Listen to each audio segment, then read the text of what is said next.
Yo yo yo, salut les turfeuses, salut les turfeurs, bienvenue pour un nouveau pronostic de Benoît Requin. Ok, place au pronostic du quintet du samedi 13 janvier, direction Paris-Vincennes pour le prix de Croix, trop attelé, 2850 mètres, 17 partants Carlas et non partants, réunion une course 4, indice de confiance, 3 sur 5.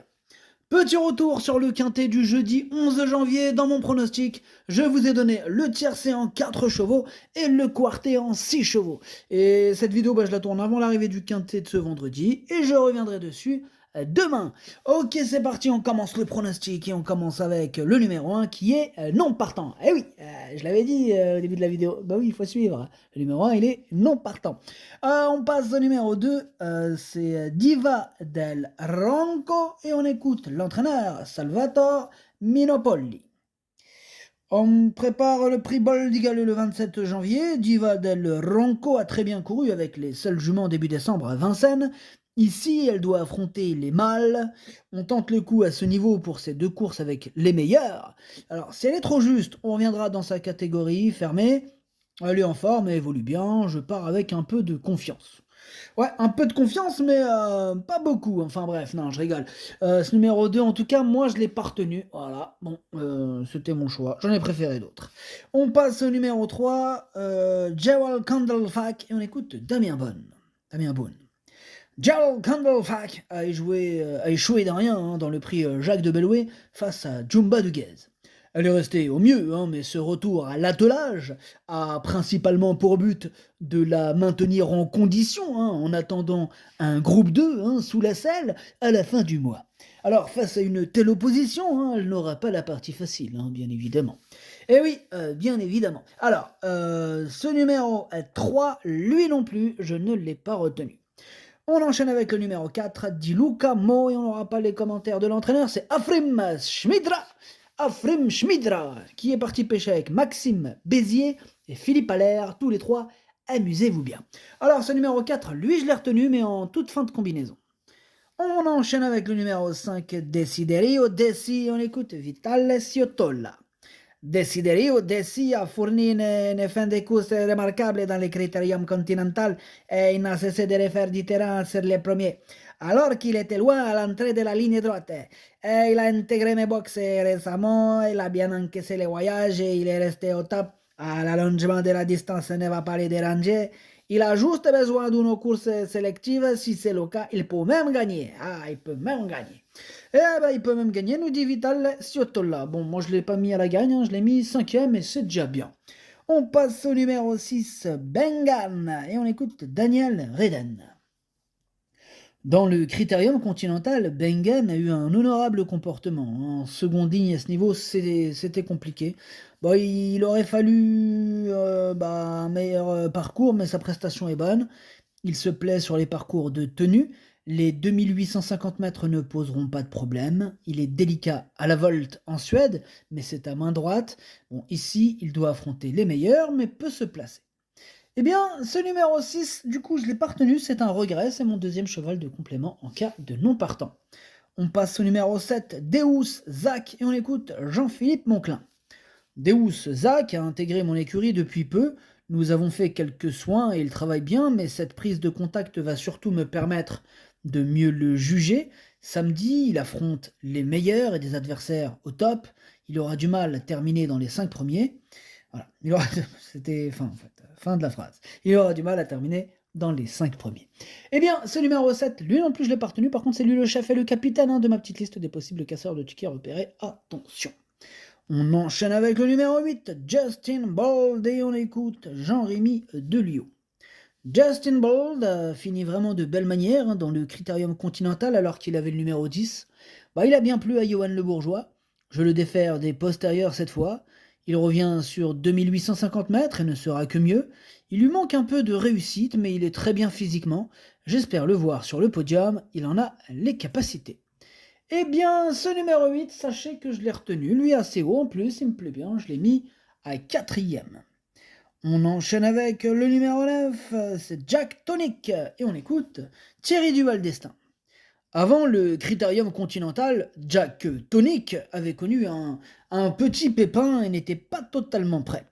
Aussi, il a réalisé une belle prestation à la 5e place, calant juste dans les 50 derniers mètres. Bon, il devrait être sur la montante. L'opposition est relevée, hein. Bon, il peut s'insérer en fin de combinaison, mais difficile de faire mieux. Difficile de faire mieux, mais moi je l'ai retenu, ce numéro 9. Je l'ai mis exactement 6e. On passe au numéro 10, Global Dancer, et on écoute Mathieu Mottier. Global Dancer court bien hein, dans le Critérium Continental. Nous n'avions pas une tâche facile en deuxième ligne dans un bon lot comme ça. Elle fait sa course. Ok, Mathieu Mottier. Bien ce numéro 10, je ne l'ai pas retenu. On enchaîne avec le numéro 11, Jacques Artas Després. Et on n'aura pas les commentaires de l'entraîneur. C'est Maxime Bézier, on l'a dit tout à l'heure. Il est parti pêcher avec ses amis. Amuse-toi bien. Alors ce numéro 11, moi je l'ai pas retenu, mais il est à l'arrière de ma petite liste des possibles troubles faits. Et on va lui accorder une note de méfiance. On passe au 12, Jack Strike, et on écoute Cyril Buigné. Jack Strike avait bien tenu sa partie hein, dans le prix Octave Douenel, même s'il avait dû se contenter de la 6e place. Nous avons préféré faire l'impasse hein, sur le Critérium Continental afin d'arriver avec un peu de fraîcheur hein, sur ce prix de croix. Il progresse encore et je peux l'alléger un peu dans sa ferrure. Bon, il est barré par plusieurs rivaux, hein, mais une petite place reste à sa portée. Moi ce numéro 12, je ne l'ai pas retenu non plus, il est en plein milieu de ma petite liste des possibles troubles faits. On passe au numéro 13, J'aime le foot, et on écoute Antoine Lérité. J'aime le foot, c'est très bien comporté dans le Critérium Continental alors qu'il découvrait ce parcours et avait hérité du numéro 17. Il est dans une excellente condition physique et revient sur un parcours plus à sa convenance. Je vais le munir d'un débouche-oreille pour la première fois à l'attelage. Bon, bien sûr, il est barré par quelques rivaux, hein, mais la 5e, voire la 4e place, hein, reste à sa portée. Ouais, je suis d'accord. En tout cas, moi, ce numéro 13, je l'ai retenu, mais plutôt en bout de combinaison. On passe au numéro 14, Jean Balthazar, et on l'écoute, Pascal Castel. Jean Balthazar a encore bien couru hein, dans le prix Jacques de Bellouet, même s'il a dû se contenter de la 4e place. Il possède également de bons moyens à l'attelage, mais cette sortie va surtout lui permettre de rester en condition en attendant le prix Camille Blaiseau, disputé sous la salle le jour du prix d'Amérique. Samedi, ferré, il n'aura pas la partie facile. Bon, moi, clairement, ce numéro 14, je l'ai rayé. On passe au numéro 15, Joshua Tree, on écoute Jean-Michel Bazir. Joshua Tree m'a encore plu dernièrement parce qu'il a bien sprinté, ce qu'il n'était pas spécialement habitué à faire. Il découvre les 2100 mètres autostart. De plus, il ne s'est pas passé grand-chose durant ces 3 semaines. Il a travaillé régulièrement. Il va se présenter au top. Il revient sur une distance qu'il apprécie. Il a tout pour plaire. Il a tout pour plaire. Et c'est clair, il peut tous les battre. Ce numéro 15, il est extraordinaire. Évidemment, je l'ai mis en tête et que c'est lui mon préféré. On passe au numéro 16, Just Love You. On écoute Alexandre Abrivard. Just Love You n'a pas travaillé très fort depuis le Continental étant prête. On est à pile 2 semaines du prix Bald Eagle, raison pour laquelle nous allons la laisser ferrer. Alors dans cette configuration, elle avait bien couru dans le Bretagne en suivant facilement les vieux. Je lui vois une chance pour les places. Eh bien, ce numéro 16, c'est lui mon gros regret. Et c'est lui mon cheval de complément en cas de non-partant. Attention possible, car ça j'en vu.